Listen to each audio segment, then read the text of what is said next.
Salvete omnes, this is I'm Amelia, also known as the Martian Geek. It's time for an episode of the Bayonetta Scale where I talk about a few games that didn't come up when I was doing my initial ratings, mostly because they weren't released yet. There's also another thing I'd like to discuss, but we'll get to that in a bit. For now, let's give some more ratings. Yooka-Laylee and the Impossible Lair. I'm rating this one a 6. This is actually the second Yooka-Laylee game. I already mentioned the first during my level 8 discussion, but fortunately I like this one much better. It's a 2D platformer rather than a 3D collectathon, and they seem to have kind of gone back to their Donkey Kong Country roots a bit more for this game, which I am 100% okay with. I enjoyed it for the most part. I never actually finished it, but there were some fun levels, and probably one of the most interesting overworlds I've seen in such a game. So what's the problem? Why is it only a 6 instead of a 4 or 3? Well, for starters, Playtonic Games somehow still hasn't figured out that PC games really need to have customizable controls, or the user experience is all but guaranteed to suck for at least some people, and for reasons entirely unrelated to the gameplay. When I initially tried it, I had to buy a second copy on the Switch just so that I could actually play the freaking game without putting my hands into more awkward positions than a contortionist trying to win a shadow puppet contest. I eventually found a third-party keyboard remapping program which sort of worked for the first couple levels until I had to make quick, precise movements during a chase sequence, and then I looked for other solutions and found out that Steam had recently started supporting PS4 controllers, so I bought one of those. I don't have a PS4 by the way, I bought the controller entirely to play this game. That did end up working out, and I played the rest of the game just fine that way. But that doesn't change the fact that if you're a game developer and your players have to use third-party software and or buy an extra accessory just to play your game comfortably, you have failed as a developer. It's not because of there being too many different actions either. Copy Kitty had more buttons necessary than this game did, and it had completely customizable controls and worked perfectly alright. And Nuclear Strawberry has been in the business for a much shorter time than the people working at Playtonic, yet Azure has enough sense to know what basic QOL features are and why to include them. Honestly, I have yet to hear an adequate excuse from any developer about why they didn't include simple convenience features in games that would have greatly improved them. But anyway, the game controls presumably aren't a problem now that I do have the controller. The other main thing I'm worried about is finding all the secrets. There are 20 regular levels in the game, each with 2 different versions, plus the big finale, so basically 41 levels total, which is not a lot, but it's okay. As far as I know, I have no more levels to unlock, yet there are still pretty big sections of the world map that haven't been uncovered yet, and I'm missing quite a few tonics and stuff. I have no idea where I might obtain or get to most of these, nor what the rest of the world map is for, because it is kind of tough to find stuff. Heck, there was one secret near the end that the game actually gave a hint for, and I still couldn't find it until I looked it up. I guess because I wasn't standing in quite the right spot or something. I don't have that much of an urge to go for full completion, especially since I never actually beat the titular Impossible Lair. That's the only level that I haven't done yet, but I feel like I especially wouldn't want to do all that searching in the Let's Play. I might be willing to just play all the levels through to the end though, if that's good enough. Bravely Default 2. I'm rating this one a 7. I liked it way less than Bravely Second, or even the original Bravely Default, and I'll tell you why. This is another game that I can rant about for a while. It has the same basic gameplay as the others. You take turns, you build up BP, you use different jobs, and so on. It has a few changes to the basic mechanics. Turn order works differently, which a lot of people complained about, but I didn't think it was that big of a problem. And it has pre-existing encounters instead of random ones, which I'm perfectly fine with, though the first 2 Bravely games were among the very few with random encounters where I could actually tolerate them, mainly because they made the rate adjustable from 0 to double. And the jobs are mostly as good as ever, with some welcome additions to some of them. They are horribly unbalanced, but aside from a couple that are nigh worthless, they're at least generally unbalanced in a fun way, or at least a way that makes the game easier.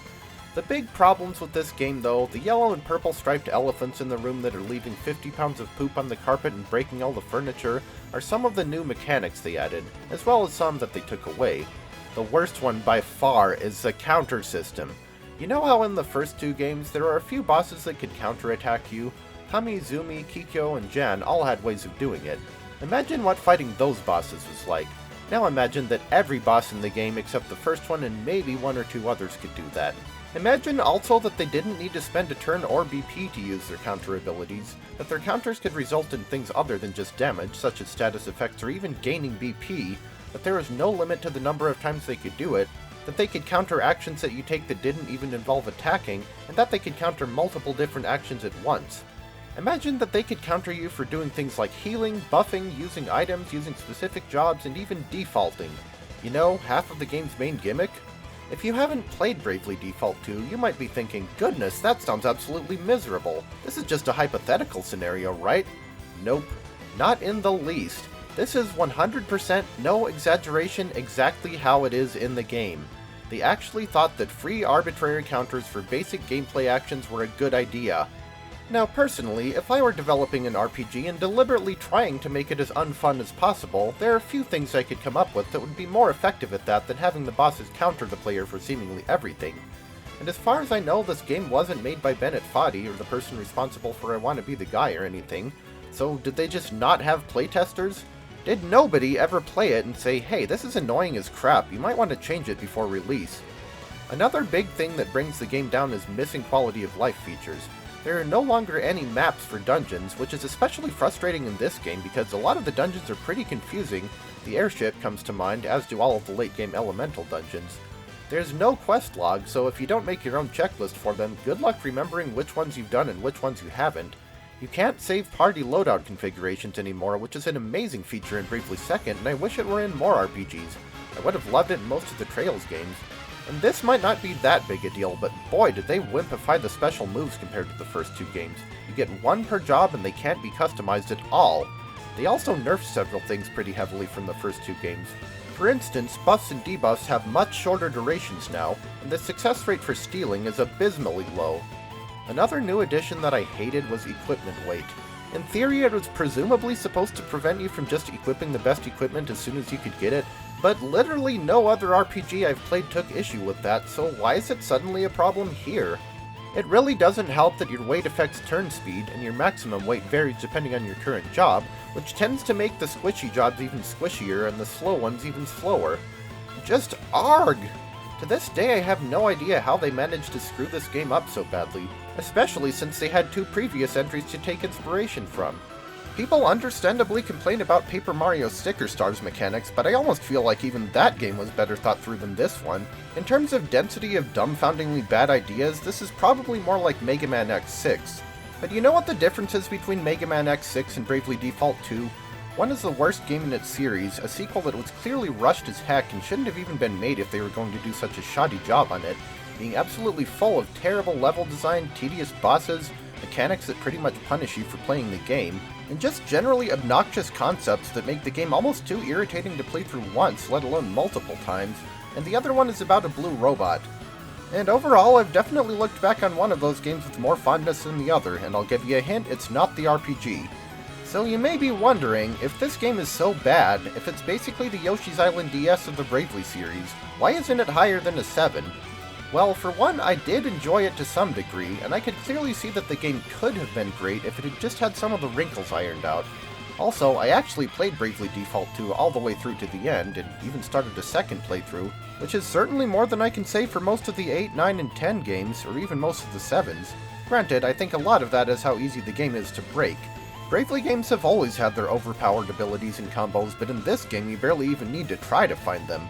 My cheese of choice was Creature Comforts for raw power and the Phantom Salvemaker combo for free healing and also burying the enemies in status effects. Can't counter me when you can't do anything at all, jerk! And that is why you should never allow your bosses to cheat, especially in a game with a job system, because the players will get angry and want to cheat right back, and possessing human intelligence and capability of reason, they will likely be way better at it. But anyway, Crash Bandicoot 4, it's about time. If you watched my Crash Wrath of Cortex LP, you were probably expecting this to show up here sooner or later. If you didn't watch it, well, this is a game whose title is cumbersome because just Crash 4 could also refer to Wrath of Cortex, and frankly, I like that game much better. I'm also giving this game a 7. I generally have a positive opinion of the other Crash Bandicoot games, or at least the ones in the main series, as evidenced by the fact that they got ratings from 2 to 5. This one, on the other hand, I found to be a real slog. For one thing, it is way more difficult than any of the others ever were. Remember how tough some of the levels in Crash 1 were? You remember the high road, slippery climb, and fumbling in the dark? Well, in this game it feels like that level of difficulty is reached and passed maybe 40% of the way through the game, and it only gets worse from there. At least I finished Crash 1, and I even got 100% completion in the remake. I didn't have the patience to do so in the original version without save states. New Crash 4, though, I beat the first 5 areas and basically just said, screw this, I'm not having fun. Games are supposed to be fun. A video game should not feel like an unpaid internship. I brought it out at a later date for one more world with my nephew watching me play, and I haven't come back to it since. There's a setting that you can enable where you have infinite lives, and the game will simply track how many times you died in a level instead, and thank freaking goodness for that. There was one level in the 4th area that I died over 60 times on. For comparison, it only took me about 25 tries to beat Stormy Ascent. You know, that level that was cut from Crash 1 for being too difficult? At least that one was side-scrolling. You just really can't put the same level of precision platforming in a 3D game that you can in a 2D game without it being exponentially more difficult. I also remember giving up on going for collectibles after trying 9 times just to get the boxes before the first checkpoint and run it by you and not even coming close. That level, incidentally, is just about at the halfway mark and is one of the most notorious in the game, so it probably ended a lot of people's playthroughs. But if just beating the game is still too easy for you, you can always go for 100% or even 106%. I'm not actually sure what is required for the different levels of completion, but let me just say that if the main game turns the difficulty up to 11 compared to the rest of the series, going for completion turns it up to like 30. In this game, there are many different gems to get, though strangely few colored ones, only 4 of those. You need to get all the boxes, of course, and quite a few of them are hidden in very unfair locations or else hidden by the camera. You also need to get lots of Wumpa Fruit, you need to find a hidden gem in each level, and you need to beat each level without dying more than 3 times. Refer to my earlier comments for how easy that is. There are also time trials, naturally, and those would be excruciating even if the game weren't so hard because the levels are super long. In my Wrath of Cortex LP, I commented on how level 22 is kind of a nuisance in time trial due to being so long, even though it wasn't actually that hard. Well, I'm pretty sure the average level in Crash 4 is more than double that. So combine that with the difficulty, and you can imagine how the exponent for time trial difficulty gets adjusted as a result. And if you really want to punish yourself, like if you got kidnapped by cultists and were beaten, whipped, had jellyfish stuffed down your pants, and were force-fed Carolina Reapers, but for some reason you got bored because you still weren't experiencing enough pain, there are the insanely perfect relics, which you get for beating an entire level and getting most of the gems in one try. Yeah, big nope on that. So yes, for a basic playthrough without going for collectibles, it gets a 7 due to extreme difficulty. For completion, 11. Yes, 11, definitely. If you think I'm exaggerating considering what other things I gave it 10 or 11, you're welcome to try completing the game yourself and see how it makes you feel. Can I give a higher rating than 11? Because I don't normally go higher than that, but I could easily go higher for this occasion. 12? 20? 100? It's one of those things like playing Giana Sisters' Twisted Dreams on uber hardcore mode that is so far outside of the realm of possibility or desire that my normal assessment methods kind of break down and my ratings can't really measure it accurately. It's like when people have an IQ over 200, or those comparisons for people trying to imagine the entire history of the world in the span of a year, and all of human history is only a small fraction of December 31st. To truly measure it accurately, I'd need a logarithmic scale, which seems like overkill for something that can simply be summed up as, how badly do I want to record myself playing this video game on my YouTube channel? I honestly don't believe they even tested this game properly. I don't see how they could have.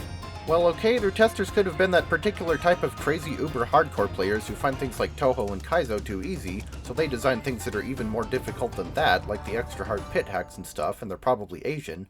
I guess I'll concede that point. They could have brought Pangaea Panga on as a tester. Outside of that circumstance, though, yeah, this is basically Crash Bandicoot on lunatic mode. I wanted a new Crash Bandicoot game very badly. I've been wanting one since the early 2000s, but not like this. Not like this. Moving on, though. Mega Man: The Wily Wars.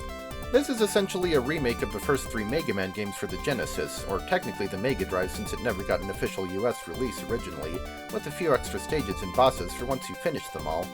I've already played Mega Man 2 on here and plan to play 1 and 3 later, so there isn't really much reason to play those in this form, especially since this version seems to have different timing and physics. It also has some different damage values. In particular, Quickman is way harder in this version of the game than he is in the NES version of Mega Man 2. While he is slightly slower in this one, he only takes 1 damage from the Buster now, so he basically has twice as much health. The new content though, the 3 new Robot Master equivalent stages and 4 new Wily stages, I could potentially play those on here, at least once I beat the remade levels so that they'll actually be unlocked. So I give this game a 5. The main thing is just unlocking the new levels before I can play them, so I'll have to feel like replaying a tweaked version of Mega Man 1, 2, and 3, and adapting my muscle memory. To speed things up, I could even use the boss's weaknesses. Scandalous! I could potentially do them semi-blind. It wouldn't be completely blind because I have seen other people play them, but I've never played them myself. It's more likely, though, that I'd play them for the second or more time. Bug Fables. This is basically an indie answer to Paper Mario. It's more than just a coincidence. The art style and graphics, the battle system, probably even the music are all intended to mimic the style of the first two Paper Mario games. And honestly, I can completely understand why someone would make such a thing. If you're a fan of the first two Paper Mario games, you've gotten a raw deal.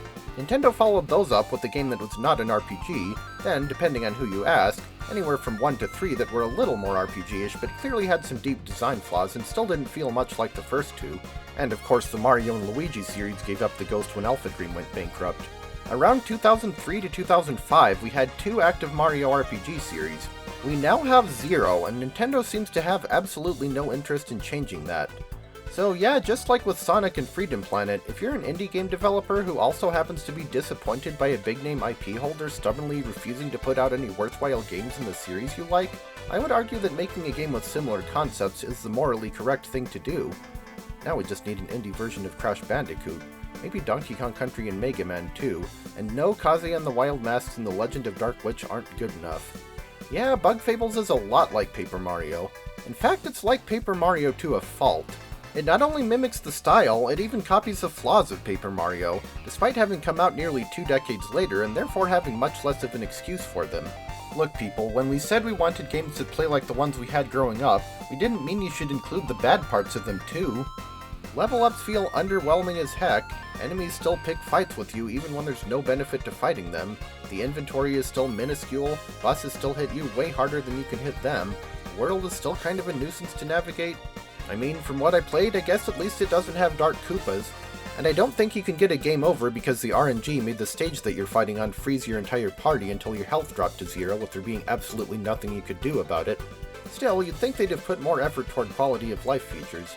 Some things are a little better than in their inspiration, while others are worse. For instance, your inventory size actually increases as you level up, but the badges, medals, feel much worse. No kidding, I looked at the wiki to see what might show up later in the game after being extremely underwhelmed by what I found in the first 2 chapters, and I basically just thought, that's it? For one thing, there seems to be absolutely no way to increase your attack or defense unconditionally. That's the biggest problem with them really, that pretty much all of them either are conditional, situational, or come with a major drawback, or multiple of those. I've also heard that the game takes itself a good deal more seriously than Paper Mario, especially later on, which might be a good thing for some people, but it seems odd in a game about cartoony bugs that look like paper. I do still need to finish the game, or at least play more than a couple chapters, but I'm pretty sure that I already know how I'd feel about Let's Playing it. It plays just like Paper Mario, complete with basically the same good and bad things as Paper Mario, so it shouldn't be a surprise that it gets the same rating as Paper Mario. Yes, I give Bug Fables a 7. It does do a pretty decent job of filling the void for a new traditional-style Paper Mario game, though, so feel free to pick it up yourself if you like. Hogwarts Legacy. I give it a 10. I think this is the only game that I refuse to play for reasons that have nothing to do with the gameplay. I know nothing about how it actually plays, though given that it's a modern game with realistic graphics, it's presumably some sort of open-world action-adventure game or something similar. I can't tell one of those from another anyway. What I do know is that J.K. Rowling is a terrible person, and I don't want to support her. Yes, I did read Harry Potter growing up, and even enjoyed it, long before its creator proved herself to be far more like Lucius Malfoy than Harry. And even as a teen, I thought Deathly Hallows was boring and the movies were mediocre. But aside from watching the first Fantastic Beasts movie and reading part of one fanfic out of curiosity, I haven't engaged with the series since 2007, nor have I particularly had a reason to. And frankly, I don't want to give the nasty British lady any more money. She already has several orders of magnitude more than she deserves, and she'd probably just spend it on persecuting Jews or transgender people anyway, which honestly is way worse than if she were spending it on drugs. In fact, I kind of wish the nasty British lady would use some of her considerable fortune to do drugs. Maybe then she'd die sooner. Joanne K. Rowling is an anagram of Jerk Loon Waning, which is fitting. As if the creator weren't bad enough, apparently the game's story is about preventing goblins from having freedom, stopping a rebellion so that they'll continue to be subservient and inferior to wizards. Seriously, they went there. Who is their audience for this game? Neo-Nazis? So yeah, I have no plans to play this, and I don't even need to think about it. Levelhead. This game is unrated. I actually forgot about it during the last video. I meant to bring it up, but I didn't, so here it is. The main appeal of this game for me was that it had a level editor. I haven't actually tried the editor yet, though. I've only tried playing through the first several levels. The game seems okay, but I personally found the physics too loose. It's also more gimmicky than I was expecting. You don't just have to beat the levels, but carry an object to the end while doing so. It's not as bad as item babysitting in Mario hacks, because the box that you carry seems to be pretty much indestructible, though I think you can still drop it down a pit. But I don't know, I just wanted a regular old 2D platformer. Those seem to be quite a rarity these days. They always have to have some gimmick. Or they could be like Kaze and the Wild Masks, where it wasn't supposed to be a gimmick-based game, but ended up bogging the levels down with a lot of less than fun gimmicks anyway. Well, either that or they have to be stupidly difficult, or both. Notably, this game actually has voice acting and cutscenes, though so far it seems to be in the form of an in-universe advertisement for your character. It was very silly. I don't know, though. I don't see myself hating the game, but I don't see myself loving it either. It's just kind of there. I may come back to it, or I may not. Celeste. Now this game I did cover last time. I didn't have a rating for it before, but now I do. I'm giving it an 8. Initially, I wasn't even planning on getting this game. I'd heard that it was pretty hard, as I said, and I thought that it might be too difficult for me to really enjoy that much. Well, I did get around to playing it, and so far I think my initial instincts were right. I only played Chapter 1, and I already died 68 times. If that's the beginning of the difficulty curve, I don't want to see the end. Somebody said that 68 deaths for Chapter 1 is actually pretty decent, and I just thought, you know what, that's not helping your case. I didn't even get far enough to see much of the story. I might look up cutscenes later, but then again I might not. I do know that whatever story it has hardly seems worth struggling through the level design. There are features that you can enable to make the game easier, like being able to dash more times and stuff. Maybe I should try those and see if there's a happy medium where I don't feel like it's too easy or too hard. I do appreciate that those options exist for different skill levels, but I'm not really that interested. Even if the game's difficulty weren't a factor, nothing about it particularly drew me in other than my soul being starved of 2D platformers. Neither the graphics nor music are anything noteworthy, and the levels frankly feel pretty empty. I don't think I even saw one enemy the whole time, and I barely saw moving platforms and other dynamic level elements. It's probably supposed to feel desolate and lonely, actually. From what I've heard, Madeline climbing the mountain is supposed to represent her overcoming her depression and insecurities, so the bleakness makes sense, and you as the player are struggling through it with her, overcoming your own challenges.